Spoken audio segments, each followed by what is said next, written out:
सीधा सीधा प्रपोज किया जा रहा है। I love you, of course I love you.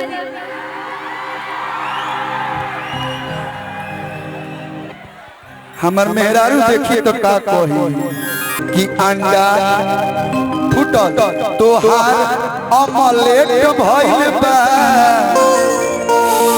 लगे कि पहले से भेंट भइल बा, कि बोल के कारा से बारू हो से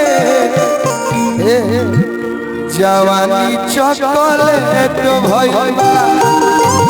भैया आप लोग के लिए अरे की डोले दे भैया, डोले दे लोहे लोहे कमरिया, अरे डोले दे लोहे लोहे कमरिया, देखब तो हम फेंकब न मरिया। This is for you। अरे इंग्लिश में बोलता हूँ यार। You are looking so gorgeous, beautiful। लाल फूल पीला फूल फूले फूल। ऐसे नहीं, हम लोग के नेपाली में छुआंक बोला जाता है। छुआंक छुआंक छुआंक छुआंक देखे छौ, छुआंक देखी शो रामरो छ हमने और कहा जाला मस्त लागत है। अगर नया नया में चल बा घोप घोप गांदा लाई हाय हमरा बिगाड़ था कि डोले दे लोहे लोहे कमरिया, अरे हम तो हम फेंकब न मरिया। लेकिन काजल जी के लिए एक लाइन हम गाएंगे, एक लाइन कि लहसुन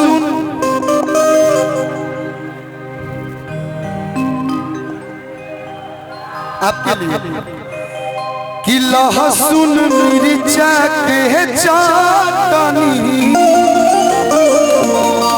तू बारू हो धर्म पत्नी हो लहसुन। अरे बाप भैया लीजिए मेला चलता जाके छोला चाट खा लिया था भैया। देखा तेरा 500 से बिना हिलावतिया मत फेरा में पड़िया लो। फूल फूले फूल हमार को जली दिया ब्यूटी। वाह अरे बाबा अंकल तोहर पतली कमर तोहर तिरछी नजर दिल कोइले बचोरी हो, करी गजरा के धारा के जान मार रूप के कटोरी हो।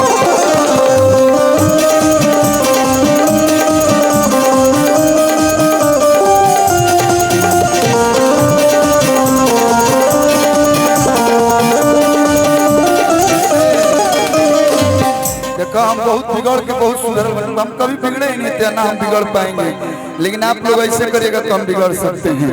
कि तहार मिक्सी हमार मिक्सी के मिक्सी बना हमार बीच से नरम मसाला।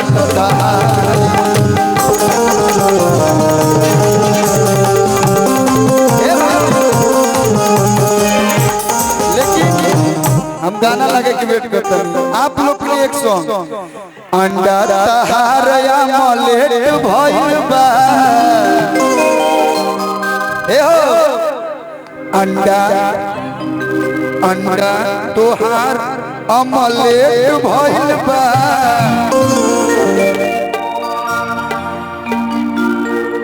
लगे कि पहले से भेंट भइल बा, कि बारू कि पहले से नहीं आज से भेंट निशब्द हो जाता नहीं कब कब हम कि बारू कवाना से गोरी हो से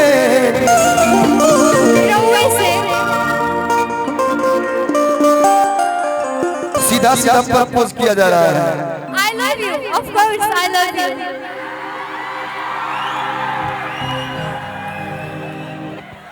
हमर मेहरारू देखिए तो का कही हाय जाइना बड़ा सनू एक निकल के मैटर मिल गई लेकिन मेरा गाना कंप्लीट होने दीजिए कि अंडा फुटल तोहार अमलेट भइल बा लगे कि पहले से भेंट भइल बा कि बोल के कारा से बारू हो से जवानी चॉकलेट भइल बा अतने ना सिस्टम तहार अपडेट भइल बा। मोबाइल में प्ले स्टोर होता है अपडेट का आता है ना ऑप्शन अपडेट बा सिस्टम तहार अपडेट भइल बा जैसे जियो के इंटरनेट भइल बा होइना लंदावान से बारू हो से होई जवानी चॉकलेट लव यू अरे मोरे ले छिहत्तर जाना सुनिए आपकी इस्माइल के लिए आज ही गाना रिलीज हुआ है नेचुरल ब्यूटी जामतावला से हुई गाना के नाम हम ना बोलेंगे अरे मोरे ले छिहत्तर जाना जब मुस्काई गाना वाला हम चित्रहार गावत रहे गाओ बजा